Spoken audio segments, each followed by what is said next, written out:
Hello, everybody, and welcome back to Elevate Your Life. Today, we're talking about elevating your leadership. And I'm Paul Croto. I'm here with Cheryl Marley. Hello. Super excited to be here today. How are you doing today, Cheryl? I am absolutely fabulous. See? Going from fine to fabulous all the time. You bet. Cheryl, we have a great topic today. We're talking about the law of trade-offs. We're going through a book by John Maxwell called The 15 Laws of Growth, which has just been an unbelievable journey. So if you missed any of the last 10, you missed a lot. So please go back and listen to those. I mean, Cheryl, I've always said throughout this program that, boy, I wish John wrote this book first. I wish this was the first book a teacher gave me in first grade to read, because he teaches you how to learn.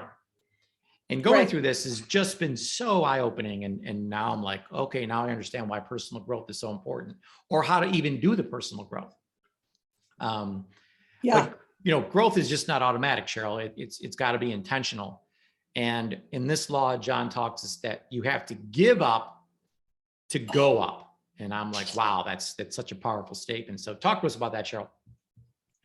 No, I don't want to give up. That's the first thing I thought of when I saw it. But you've got to give something up to go up. And that's what he's talking about. He's not talking about giving up. He's talking about giving something up to go up, to get, give up something that's good to get something that's great. And the interesting thing to me is there's a little faith involved there, Paul. From John the preacher. It just reminds me, because you may be giving up something that you believe is really, really good. And you've got to have a little faith there that you will be getting something much better. Yeah. So Cheryl, I think your story is the most inspirational story I've ever heard in my life. And that's, you lived this certain life, which was like living like a rock star, and having all these different jobs and traveling and having, kind of like, I think you said I didn't stay in one place for more than a year or something. Correct. And you love, your number one value is freedom. So you love having that freedom, but then you gave all that up when you met Dr. Wallach, and Dr. Wallach's like, do you want to go on the road with me? Now, Dr. Wallach has no freedom. I mean, it is boom, boom, boom, boom, boom. It's very calculated, scheduled. All the things that you really didn't like in life, you had to go through. And it's kind of giving up that old life to go up. And look at what happened though. It made you who you are today. Absolutely, Paul. But you know why? I mean, this is so amazing, because just when you were talking about that, I was like, yes, I did. But I had such a big why, right? And my why was that I wanted to help other people. That was the whole point for me. I did not care what I had to give up if I would be able to help more people, help more women. And so I think that was just kind of an aha moment that I had, that I'm like, oh, well, and I'm so blessed and grateful that I was open-minded enough to do that. Yeah, absolutely. But you had to ask yourself certain questions when you were going through the thought process of, should I do this or not? I mean, it was a major moment in your life. And, a question like, what would you be willing to trade to gain the things you want most in life? So am I willing to trade these things off to get the things I really want? And, it's tough, or better yet, what would you be willing to trade to get where you want to go? And that was literally trading your whole life in. I mean, everything you knew was you gave up so you can go on the road with Dr. Wallach and work with him. Yeah, that's right. And what a blessing. Now, Cheryl, was that whole thing downhill or uphill? Well, I just like to remember that anything worth having is uphill, Paul. Yeah. And then to take the next step uphill, you must give something up. I think that's a heavy thing for people to grasp. Like, well, that doesn't sound fun, but it is. It's like you said, helping people. Like, so in the beginning you're helping a few people, but I want to help thousands or millions. So every step you took, you had to give something else up to get to that next level. And, but you saw the progress, you saw the big picture, which we're going to talk about in a little bit, that kept you, and your why. I love that what you said about your why was so big, and that you have such a passion for helping other people, that it made giving up those things easy, because you knew the big picture and you really knew why God put you on this earth. Absolutely. And I think you have to figure out what that is. Now, you may not have to figure it out fully, but I think it has to be pretty big for you to give up. Like I always like to say, Paul, your comfort zone, right? Yeah. Because that's really what a lot of people would be giving up. They'd be giving up a life of, hey, my life's pretty darn good, right? You know, I get to watch football every Sunday. I get to do this, you know, I get to hang out with my friends. I get to watch the latest Yellowstone. I get to, you know, whatever it is, right? But to be able to say, hey, listen, I'm going to give that up so that I can become so much better, or so that I can do the things that I need to do to, you know, to make my life, you know, so much better than it is now. And you know, and by doing that, it's making your family's life so much better too. So I love that whole idea of kind of finding out what your why is and knowing what it is, because I think it's easier to give those things up. Sure. To grow. I agree 1,000%. So what's a trade-off? Well, trade-off is giving up something of value for something of greater value. So you have to give up something of value to get something with greater value. And Cheryl and I had a conversation about the different things. What is a trade-off? What are examples of trade-offs? I love what you just said, Cheryl, giving up your comfort zone. I mean, that's like our cuddle blanket. I mean, I don't want to give that up. You know, that's where I feel safe. That's where it feels familiar to me. So to give that up and to step into something of the unknown can be scary for people, but that is exactly how you're going to grow in life. What are some other trade-offs that we can make sure? Well, another big one I think would be time. Mm-hmm. Yeah. You know, I think time's a really big one, especially moms out there. You know, you're going to have to give up. You may have to give up a little time with your kids. You know, I think is the biggest one for me. And I think that was hard for me. But I realized that if I wasn't willing to give up that time, then how on earth could I make their lives better? Yes, by making my life better, but by making my life better and trading a little of that family time to really concentrate on my business, then, you know, it would make their life so much better too. And it has. And it's really, I believe it's a fantastic trade-off. Yeah, for sure. That's fantastic. So the other thing we could trade off is money. And I love John's stories in this chapter about he had given up his salary 7 different times. I mean, he just, you know, would be like, I want this guy, I want this woman on my team. And they're like, well, John, to be honest with you, we've looked over your financials and stuff, and you just can't afford me. And John's like, oh, I can afford you. He's like, well, how are you going to do that? He's like, well, I'm going to give you my paycheck. You know, and sometimes it was tens of thousands or millions of dollars. And, but he wanted this person so bad. And he knew that to go up, to make his business more successful, he needed better people on his team. So he would, you know, call his wife and say, hey, Margaret, I got some good news and bad news. The good news is I got Joe, you know, he's on the team. Oh my God, it's so fantastic. And then she kind of knew what the bad news is after 6 or 7 times of doing this, that bad news, I had to give him all our money. And so, you know, she was a little taken back. She said, that's really bad. She was like, that's really bad. That's really bad. Yeah. I love that. But that's, you know, but within 4 to 6 months, John got all the money back and then millions more. So he understood this law. And really, he said that this is the law that made him who he is today. You know, he kept on making trade-offs. And every time he made a trade-off, he took a quantum leap up in different businesses he was in different parishes he was in, and really made him who he is today. And Cheryl, I know this is near and dear to my heart. I can't believe we're actually talking about this topic today. And we're just following the book in order. But personally, I just closed one of our restaurants, a restaurant that my wife and I were running personally. And so we own a Greek restaurant franchise, but there was one location that we were personally in charge of running ourselves. And it was taking up an enormous amount of time, especially for my wife. And, you know, in order to go up, in order to have those great things, this was good. I mean, it was good. It was stable. It was a good source of income. It brought certainty. into our lives, but it wasn't great. Brought Comfort comfort. zone, Yep. right? Yeah. Yeah, comfort zone. Yeah. But I really believe that the worst enemy of great is good. And Yeah. if you're really going to elevate, if you really want a great life or that ultimate life, you got to give up the good. And that's exactly what we just did. And to give up something that was really good. But we know that to have something really, really great, that we had to do that. So it's easier said than done. I can tell you that because I experienced it firsthand. It's a difficult thing to do, but there's some things in your life, maybe a job you have now, that you're like giving that up. And it was great, Cheryl. One of our waitresses, especially, we offered a position at one of our other restaurants to her. She was a full-time waitress of ours, actually one of the best one we had.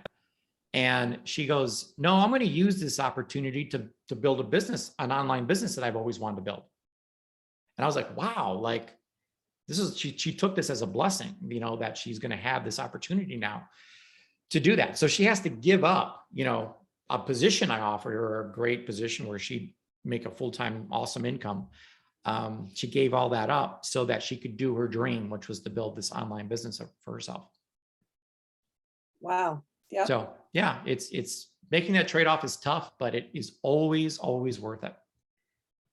Yeah, absolutely. And again, it's that little faith though, right?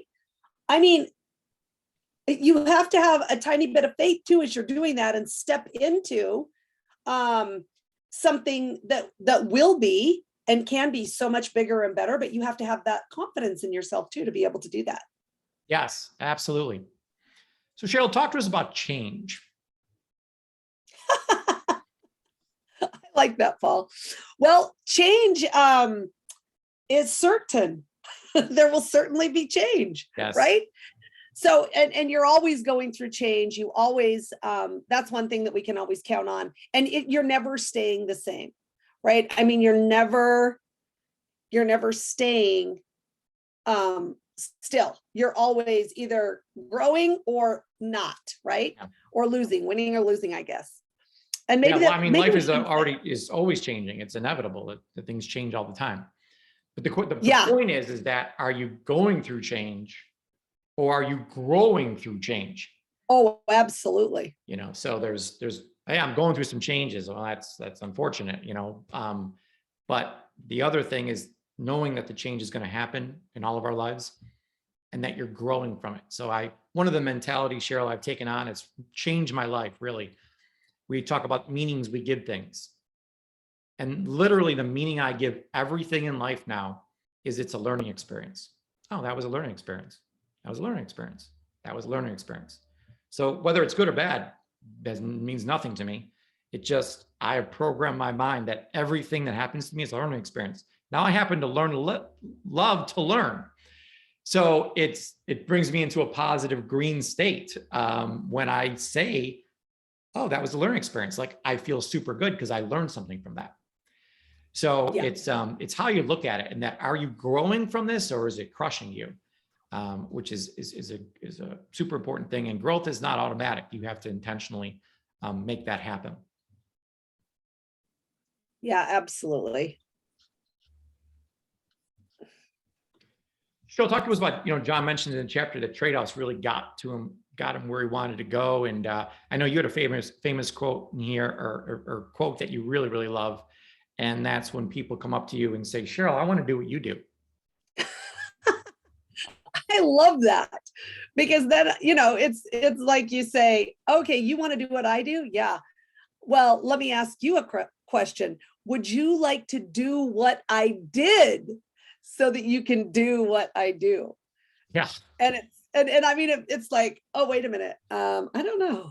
Tell me what you did. And it's I like, had to oh go my gosh, through hell a couple times. And, but now so everyone just sees you, Cheryl. You're beautiful. You got this, you're sitting in your beautiful office with your beautiful family, shooting a podcast. I just want to be like Cheryl Morley. I mean, that's what all women are saying. But to get to your position and to have a business that's doing over $10 million a month in sales wasn't an easy task. I mean, of course, everyone wants to do what you do. But like you said, are you willing to do what I did so you can do what I do. And most people won't do that. Another trade-off, Cheryl, is trading in comfort for legacy. So talk about that a little bit. Yeah, comfort for legacy. Oh my goodness. Well, that's an interesting one, Paul, because a few years ago I was pretty comfortable. Right. No, I really was. What are you doing? You don't know me, but pack your bags. We're going on tour. We're going to change the world. I really was. And it's so fascinating to me because I've always wanted to have this legacy and leave this legacy for my kids. And my whole legacy is helping other people and helping women become all that they can be and all that they want to be. That's really what I want my legacy to be. And I feel like that's what we have really done. I believe the greatest thing, Paul, that I've ever done, and I think that we've ever done, is create the Institute of Holistic Health. Right. Yeah. And it's the best feeling because we are able to certify people around the world, and each of those people along with us make a massive impact on the health of millions of people. And that's what I want to do. Yeah. Yeah. But we both had to give up our comfort zone. Like we didn't have any idea at all how to do this. How do you start an institute? Like people don't go in like, I know people think, well, they just knew how to do it. Like, no, we didn't. No one ever knows how to do it. So you just go through, you just start moving forward. And then we got to another place and we're like, okay, we got to figure this out.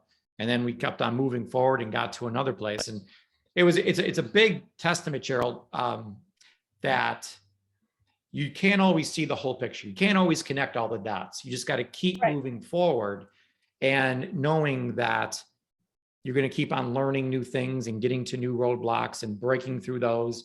And then you're going to get to another roadblock and you got to break through that one. So it's just a process you have to go through.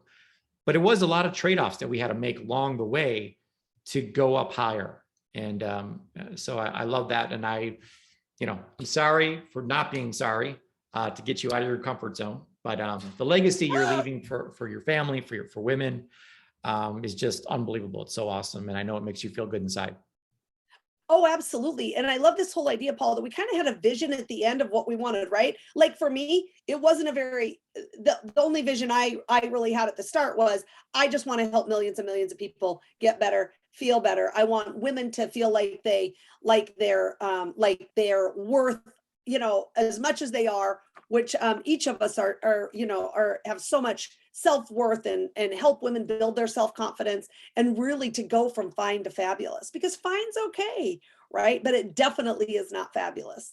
And so knowing that, I think that kind of drove both of us, right? Because I know you want to help people get healthy and elevate their life and things like that. And so I think us knowing that as the overall big picture, even along the way when we were like, oh my gosh, what are we doing? What's happening? We still knew what our main big vision or big goal was. And so it helped us along the way and help us break through those barriers that definitely were up. Absolutely. Absolutely. So Cheryl, let's close out this podcast by going through the 7 real keys to trade-offs, or the reason why trade-offs are so important. So what's number 1, Cheryl? Why are trade-offs so important? Well, trade-offs stand between where you are and where you want to go. So we've said that like this whole time, right? That there has to be a trade-off from good to great, from fine to fabulous, right? There has to be a trade-off. Yeah, you don't get it for free. Right. But I'm sure there's people listening to this podcast right now that are saying, okay, I'm here and I want to go here, but what's in between? It's trade-offs. And we were talking before we shot this podcast, Cheryl, that boy, if someone were to ask me that question, I wouldn't have said trade-offs being what's standing between you. But after reading this chapter and understanding this, it absolutely is the thing standing in people's way, getting to where they want to go. Well, it's the way you look at it too, right? You've traded, we both had tons of trade-offs, but I don't think we called it that. And I think, to me, I called it a sacrifice, right? But it's a lot of the same thing, but it's just trading something, like you said, of worth for something of more worth.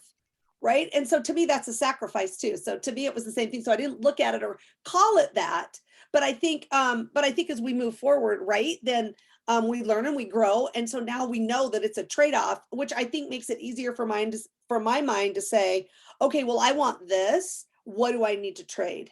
What is the trade-off? Because there's got to be a trade-off in there. Right. And so I love that because it's just becoming clearer and clearer, right, for me. Yeah, absolutely. But the second tip or comment on trade-offs is that, I love this one, Cheryl, the pain is felt before the gain is realized. Yes. Yeah. But I like that because guess what? At least you know. It's going to happen. You're going to feel some pain, and that's okay. And you know what? And the way I look at that, I'm like, oh, because like the first thing I think is, what type of pain? And I'm like, well, getting out of my comfort zone is painful, right? Getting out of your comfort zone is painful. Making those decisions is painful, right? And so that's okay though. I mean, and since we know it, then we do it and we move on. Absolutely. So true. So another truth about trade-offs is that the higher you climb, the tougher the trade-offs become. Yeah. You know, in the beginning, it's simple. Wow, I got to give up TV to build a business. Okay, well, I'll do that. But again, if you use my example from yesterday, I had to give up a business doing over $1 million a year to build this other thing that we want to build. So it's as you go through life, it gets bigger and bigger and bigger. You got to give up bigger things to move up. So it's a tough truth to handle, but it is true. What's number 4, Cheryl? The 7 things that are true about trade-offs. Yeah. So number 4, people at the bottom trade off because of desperation, and the people at the top trade off because of inspiration. And I really like that one. I like that one. And I think it can become really that you can trade off because of inspiration, even at the bottom. You just have to start. And I think a lot of the things that we train on, and when it comes to leadership, that is what we're talking about, right? Because it can be about inspiration and not about desperation. Yeah. And I think, because I think inspiration would push you and pull you much, much more than desperation will. Absolutely, Cheryl. And I can be honest about my mindset about this restaurant. I attach so much pain to desperation that I didn't want to keep this going, because sooner or later everything has an end. I mean, we all have an end coming up. So do I want to make this change because I'm in a desperate place, or do I want to make the change now where I'm inspired to do something else? So yeah. I just don't want to. I have so much pain associated in my life to doing things out of desperation, because we've both done that in our lives, done things out of desperation. And I hated it so much that I only want to operate out of a place now of inspiration. So yeah, it's making that change, making that trade-off before you actually have to do it, I think is the key. And a lot of people are like, well, let's see how things go. And then listen, if they're going downhill now, probably going to continue to go downhill. So the best time to get off the train is now, and make the trade-off so that you can do this because you're inspired, not coming from a place of desperation. But both places work, Cheryl. We know so many people that are massively successful, including you and me, that we were both in a place of desperation. We had no choice but to make this work. Right. That's true. Yep. Absolutely. What's number 5, Cheryl? Number 5. Okay, so a trade-off and we've talked a little bit about this, but a trade-off when you have little is not as near as heavy as when you have much. Yeah. So we talked a little bit about that. Yep. Number 6 is continued trade-offs are a result of seeing the big picture. And Cheryl and I talk all the time about the vision board, the perfect story that you wrote out, and that you see your life as already being the way you want it to be. You can keep that picture in your mind. We talked about last week the law of the rubber band. Keeping that picture in your mind. The most important part of a puzzle is the front cover. If you can see the front cover, know how this is going to look in the end, then making these trade-offs become easier. But if you can't see the big picture, Cheryl, making these trade-offs, you're like, I don't even know why I'm doing this. And I know you are big on the why, as you mentioned earlier. the why was so big that it made it easier to do the trade-offs. I also believe that it's easier to do the trade-offs when you have the big picture in mind. Absolutely. And keep it in mind, please, because that's All what's the going to time. help you make a trade-off. Right. And that's, yeah, that's absolutely true. And then number 7, which is my very favorite, I have to say, the best for last. You become stronger every time you make a trade-off. Yeah. It's so true. And I mean, love that. You don't see that going into it, but I know, Cheryl, you've lived a great life, and you've made tons of trade-offs in your life, and it's made you the incredibly strong woman you are today because of all those trade-offs. And you're the best example that I know of a woman that has made all these trade-offs and become stronger every step of the way because of them. Yeah. And I think, and guess what? The great thing is that anybody can do that, right? All of us can do that. You've done it too, Paul. I mean, we can all do that. You We can all, do it. It's and just the great thing to, well, yeah. And the great thing to realize is that you do become stronger. Yeah. And you know, the more trade-offs that you're willing to do, the stronger you become. Absolutely. Absolutely. All right, everybody. Yes.